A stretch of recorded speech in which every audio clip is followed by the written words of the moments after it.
بسم اللہ الرحمن الرحیم وبہ نستعین وہو خیر ناصر و معین وصلی اللہ علی محمد واہل بیتہ الطاہرین۔ آج اس دن کے گزر جانے کے بعد جس رات میں ہم داخل ہونا چاہتے ہیں شب قدر ہے۔ شب قدر قرآن پاک میں واحد وہ رات جس کا نام لیا گیا شب قدر۔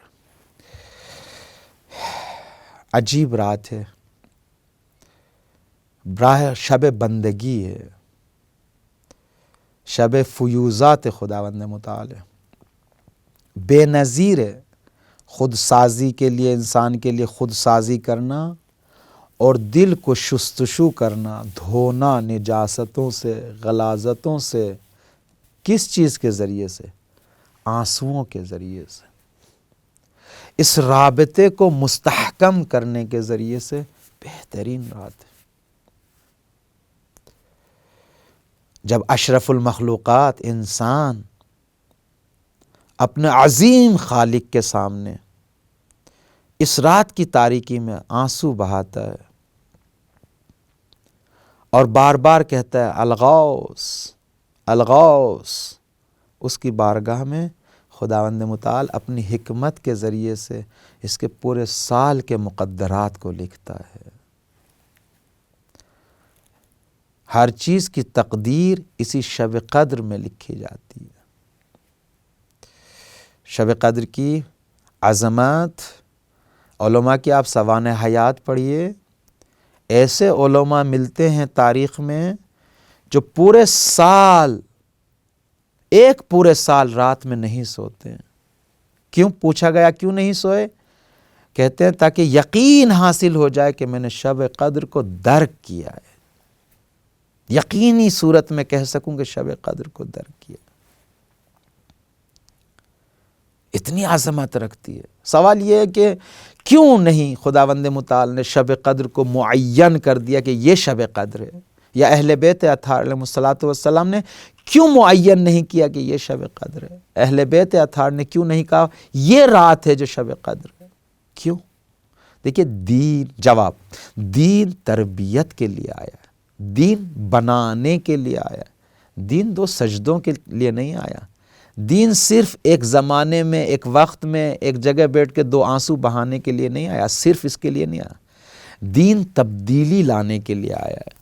اگر تبدیلی لانے کے لیے آیا ہے تو دین نے اگر شب قدر کو ایک رات میں معین نہیں کیا، اس لیے نہیں کیا ہے تاکہ انسان ہر رات یہ سوچے کہیں ایسا نہ ہو یہ شب قدر ہو۔ جب انسان کے دل میں یہ آ جائے کہ کہیں ایسا نہ ہو یہ شب قدر ہو، تو انسان نیائش کے لیے، دعا کے لیے، آنسو بہانے کے لیے، رابطہ برقرار کرنے کے لیے تیار ہوگا، نہ گناہ اور معصیت کی طرف جائے گا۔ شب قدر شب نزول قرآن ہے۔ اس رات کی عظمت کو سمجھیے، رحمتوں کے دروازے کھلے ہوئے ہیں عزیزان من۔ اس فرصت کو جانے مت دیجیے ہاتھ سے، اس کے اعمال ہیں۔ انسان اگر چاہے تو اس رات اپنے دل کو توڑ کر، آنسو بہا کر، پوری زندگی کی خطاؤں کو پیچھے ڈال کر اپنے معبود اور مالک کے سامنے اپنے دامن کو پھیلا کے گڑ گڑا کے عرض کرے، مولا میرے مالک، میرے خدا، میرے پروردگار، میرے رحمان و رحیم، تیری نعمتیں لامتناہی ہیں اور میں کدھر جا رہا تھا، خدایا میری مغفرت فرما، میری عاقبت بخیر فرما۔ شب قدر شب سعادت ہے۔ اگر آپ سے پوچھا جائے کہ شب قدر کی خاصیت کیا ہے، یہ طولانی سفر جو لقائے الہی کا ہے، بندگی کے لیے شب قدر میں انسان ایک رات میں طے کر سکتا ہے۔ کب؟ جب دل کو توڑ دے، دو آنسو بہائے اور واقعاً تنہائی میں ہاتھوں کو بلند کر کے کہ میرے مالک تیری بارگاہ میں آیا ہوں، تیری بارگاہ میں آیا ہوں، تیرا ذلیل بندہ ہوں، فقیر ہوں، مسکین ہوں، کچھ بھی میرے پاس نہیں ہے۔ عظیم دیکھیں، اگر آپ زمانے کے اعتبار سے دیکھیں، پورے 12 مہینے میں 12 مہینوں کا قلب ماہ مبارک ہے۔ ماہ مبارک کا قلب اور دل شب قدر ہے۔ شب قدر کی خصوصیات ہیں، ابھی میں عرض کروں گا۔ ایک شب قدر، جو شب قدر میں حوادث وجود میں آئے ہیں، ایک تو یہ ہے کہ قرآن نازل ہوا ہے، ہدایت کی کتاب نازل ہوئی ہے، سعادت اور انسانیت کی کتاب نازل ہوئی ہے۔ اس کا مطلب یہ ہے کہ شب قدر وہ زمانہ ہے جو خوبصورت، جس زمانے میں بندہ اپنے رابطے کو قوی کر سکتا ہے۔ ایک قرآن نازل ہوا ہے، دوسرے اسی رات میں تمام چیزوں کی تقدیرات لکھی جاتی ہے، مقدرات، پورے سال جو میرے زندگی میں ہونے والا ہے اسی رات لکھی جاتی ہے۔ ابھی میں گنوا رہا ہوں۔ تیسرے، اس رات میں گناہ معاف ہوتے ہیں، خدا کی رحمت، مغفرت شامل حال ہوتی ہے اپنے بندے کے لیے۔ قرآن کی روح سے اسی رات ملائکہ نازل ہوتے ہیں، سورہ قدر کی تلاوت کیجئے، ملائکہ نازل ہوتے ہیں۔ اس کا مطلب یہ کہ یہ رات وہ ہے کہ جس میں آسمان اور زمین کا رابطہ بہت گہرے طور پر ظاہر ہوتا ہے، بہت گہرے طور پہ ظاہر ہوتا ہے۔ امام صادق علیہ السلام فرماتے ہیں کہ شب قدر کی ایک خوشبو ہے، اگر انسان کا شامہ صحیح ہو اور اس میں گناہ نہ پائے جائیں تو اس خوشبو کو درک کرتا ہے، خود محسوس کرتا ہے انسان آج شب قدر ہے، رحمت خدا کو اپنے نزدیک محسوس کرتا ہے۔ لیکن کب؟ جب انسان تیار کرے اپنا آپ کو شب قدر کے لیے۔ ابھی کل جو امام حسن علیہ السلام کی ولادت کا دن تھا اور آپ کی خدمت میں نے مبارکباد بھی پیش کی ہے۔ امام حسن علیہ السلام جب نماز کے لیے تیار ہوتے تھے، وضو کرتے تھے تو پورا بدن لرزتا تھا۔ جب پوچھا گیا کہ آپ کیوں پریشان ہو رہے ہیں، کہا معلوم نہیں کس عظمت کے سامنے جانے کے لیے تیار ہو رہا ہوں۔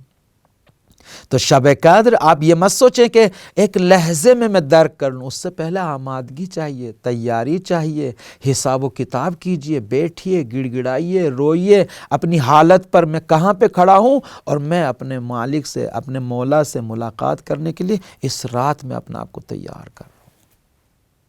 آپ پورے دن آج آپ کے ذہن میں، دل میں، وجود میں یہ رہے کہ آج میں خصوصی طور پہ اپنے مالک کی بارگاہ میں جانا ہے، اپنے سید و سردار کی بارگاہ میں جانا ہے۔ اس دنیا نے مجھے کہاں پہنچا دیا ہے، آج میں سجدہ بے سجود ہونے جا رہا ہوں۔ آج میں اپنے مقدرات کو کیسے لکھوانا ہے، میرے ہاتھ میں، میرے اختیار میں، میرے ارادے پر ہے۔ میں چاہوں تو اپنے مقدرات کو اچھے سے لکھوا سکتا ہوں، لیکن اگر چاہوں تو برے لکھے جائیں گے۔ اس وقت کو ہاتھ سے مت جانے دیجیے گا۔ رات براق ہے عروج سالکین کے لیے، جو لوگ سلوک کرنا چاہتے ہیں، اللہ سے وصال کے لیے جانا چاہتے ہیں، اس معراج کے لیے بہترین براق ہے، بہترین سواری ہے، بہترین سواری ہے۔ اب میں آپ سے پوچھوں، رات میں کیا کیا فیوزات آسمان سے آتے ہیں؟ تمام آپ معارف کو دیکھیں، قرآن رات میں نازل ہوا۔ پیغمبر اسلام کو اپنی زیارت کرانے کے لیے خداوند متعال رات میں لے گیا۔ جناب موسیٰ کو اپنی بارگاہ میں خدا رات میں لے گیا۔ راتوں کو ہاتھ سے مت جانے دیجیے۔ آخر راز کیا ہے؟ پہلی بات تو خود رات کی خصوصیت ہے، پھر شب قدر کی خاصیت ہے۔